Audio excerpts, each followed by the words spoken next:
Tuhan bersamamu. Inilah Injil suci menurut Santo Lukas.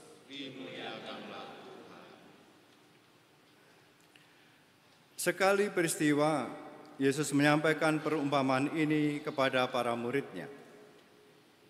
Dapatkah seorang buta menuntun orang buta? Bukankah keduanya akan jatuh ke dalam lubang?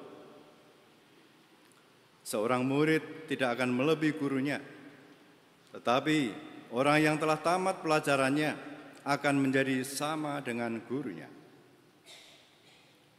Mengapakah engkau melihat selumbar dalam mata saudaramu, sedangkan balok dalam matamu sendiri tidak engkau ketahui?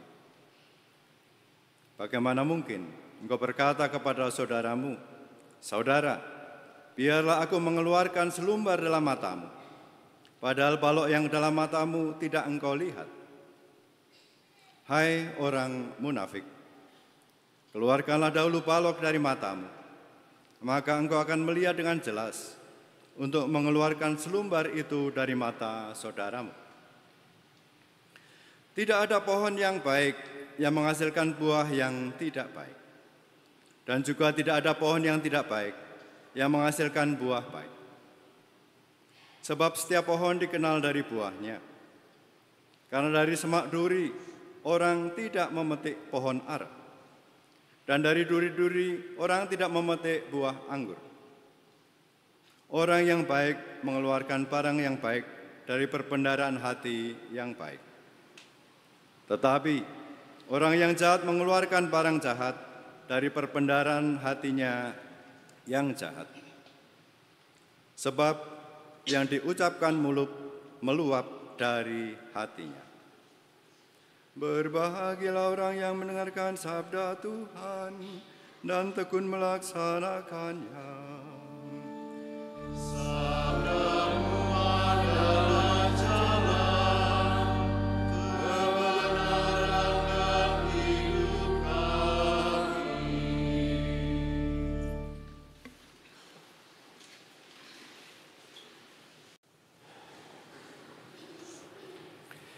Ibu, Bapak, dan saudara sekalian, selamat sore. Selamat sore. Hari ini ada surat Gembala Prapaskah Uskup Agung Semarang. Ini bahannya. Akan tetapi tidak ingin saya bacakan. Kita akan sharing berdasarkan bahan ini. Ya.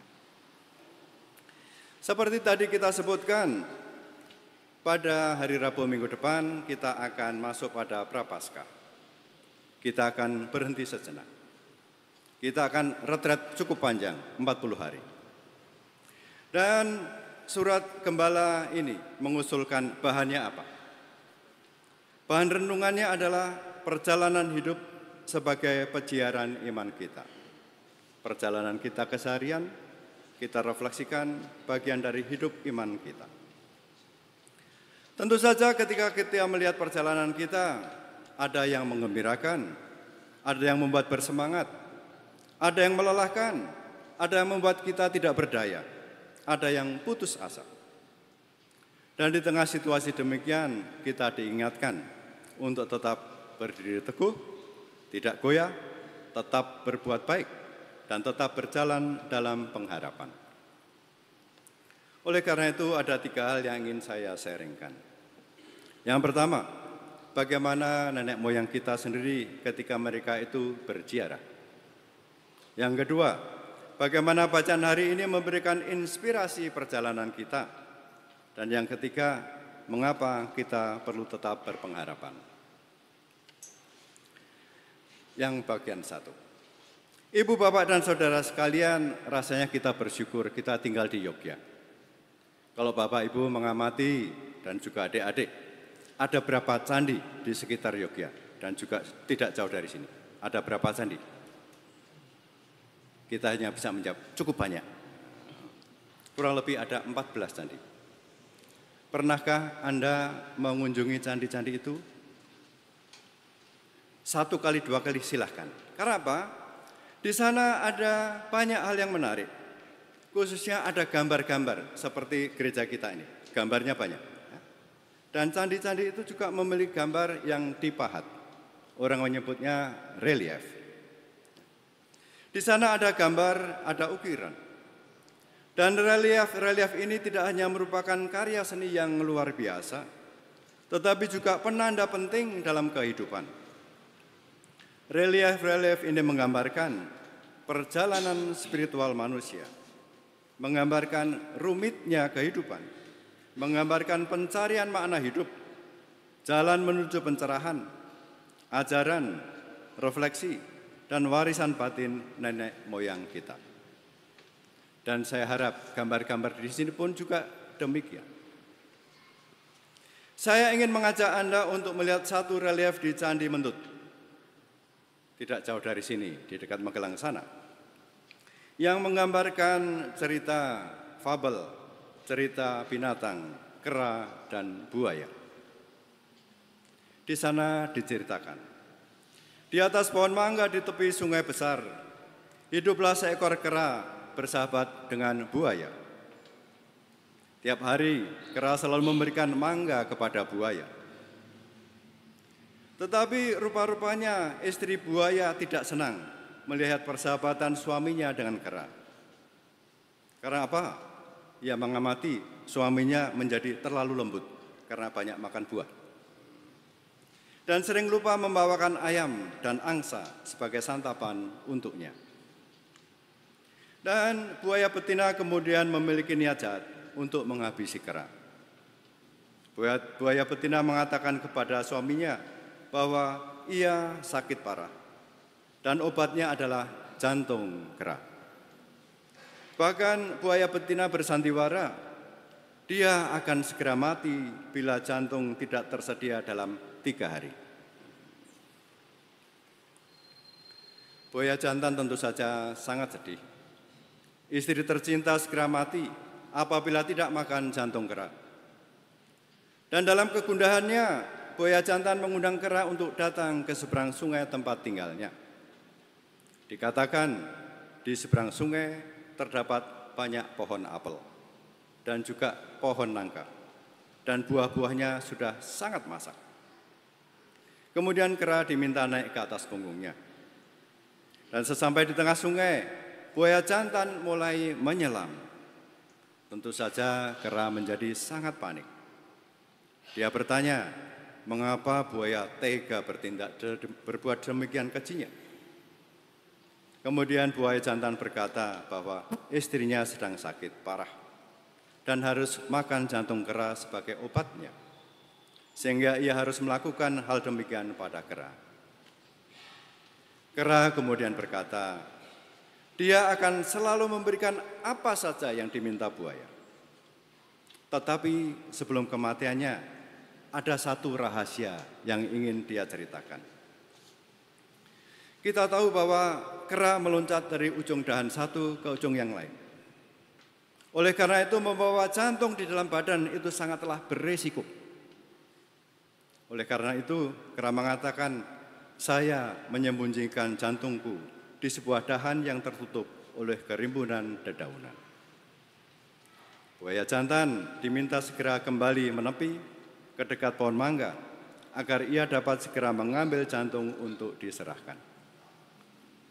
Tentu saja buaya jantan percaya dan membawa kera kembali ke sungai, ke tepi sungai. Kera segera melompat lalu naik ke atas pohon mangga sehingga tidak bisa dikejar lagi oleh buaya. Dan kemudian kera mengatakan betapa buaya betina tidak punya perasaan. Sedangkan buaya jantan betapa tidak mengerti arti persahabatan. Buaya jantan tentu saja hanya bisa terdiam, tidak dapat mengejar kera yang sudah terbebas dari ancaman kematian. Ibu, bapak, dan saudara sekalian, itu adalah relief di Candi Mentut.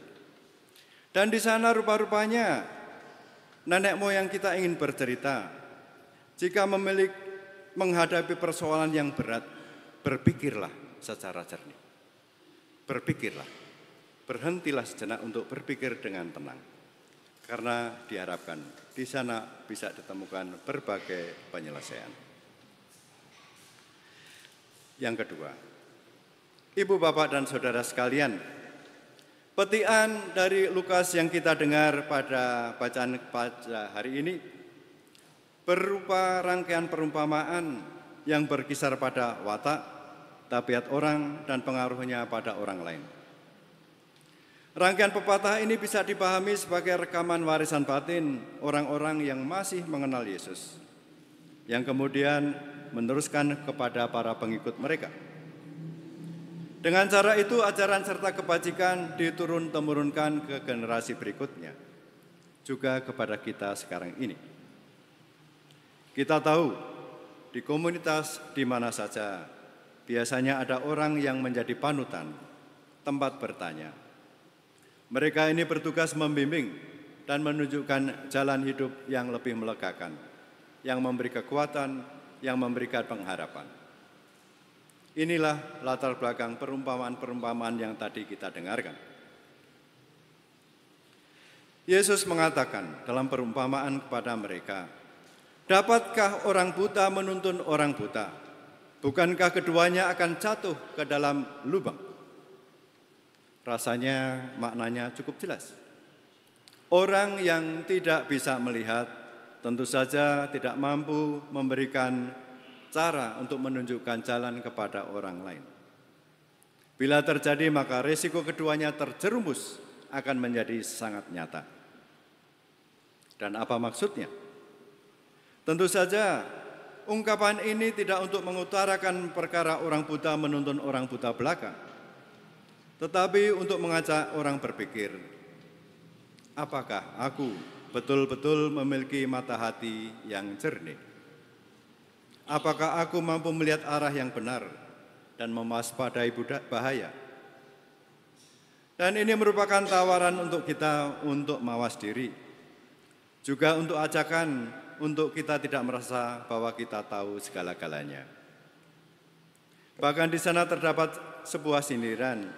Bisa jadi, aku ini orang buta, tidak melihat dengan jelas. Maka berupayalah agar memiliki wawasan yang sehat, luas, dan lengkap, sebelum mulai menuntun dan menasihati orang lain. Dan bila dia pahami seperti adas, maka kaitannya dengan pepatah yang berikutnya itu cukup terlihat. Seorang murid tidak lebih daripada gurunya. Tetapi barang siapa yang telah tamat pelajarannya akan sama seperti gurunya. Ibu, bapak, dan saudara sekalian, mereka yang bertugas mengajarkan jalan yang benar kepada orang banyak mestinya pernah belajar sampai tuntas, sehingga memiliki keterampilan, memiliki kebijakan seperti gurunya. Disyaratkan di sini perlunya berusaha untuk sungguh-sungguh maju, hingga mahir dan bisa menuntun orang lain. Namun pertanyaan selanjutnya adalah, apakah mungkin orang seperti kita ini bisa sama dengan seperti Yesus sang guru sendiri? Pertanyaan ini tidak mudah dijawab. Hanya bisa didekati dengan batin yang tulus dan berani.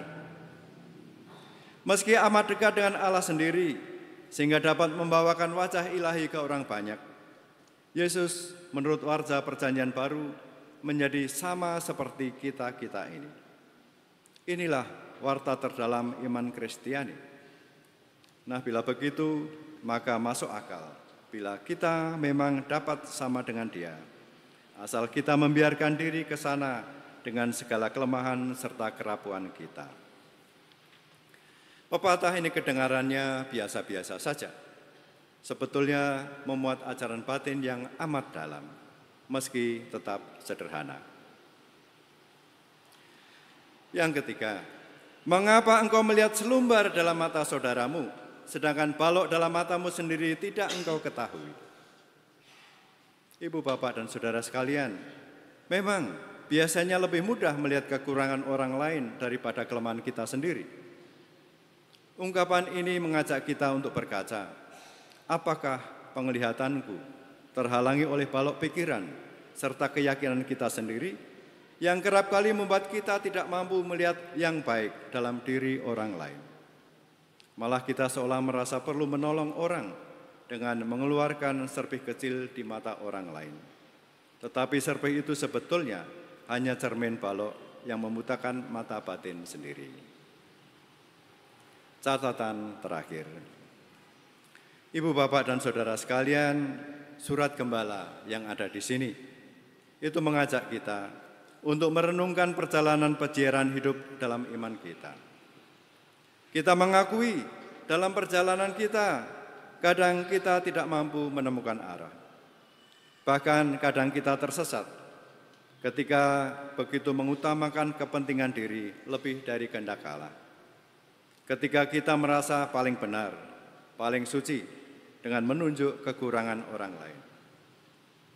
Di tengah keadaan seperti ini, kita diingatkan oleh Santo Paulus dalam bacaan kedua untuk tetap berdiri teguh, tidak goyah. Dalam persekutuan dengannya, jerih payah kita tidak akan sia-sia. Dan Injil yang tadi kita dengar mengingatkan juga untuk saling menuntun dalam perjalanan. Karena apa? Perjalanan kita bukan perjalanan seorang diri, tetapi bersama seluruh warga gereja. Secara khusus terhadap orang-orang muda, Paus Fransiskus meneguhkan agar jangan takut. Karena Tuhan tidak akan pernah meninggalkan di tengah jalan. Oleh karena itu, dengan pengharapan, rasanya orang akan mampu bertahan menghadapi tantangan. Dalam terang iman, pengharapan bukanlah sekedar optimisme, namun suatu kepercayaan bahwa kebaikan masih mungkin terjadi dan Tuhan masih tetap bekerja dalam kehidupan melalui Anda, melalui kita semua. Dan semoga kita memasuki masa Prapaskah dengan hati yang lebih terbuka pada bimbingan Tuhan sendiri. Kemuliaan kepada Bapa, Putra, dan Roh Kudus.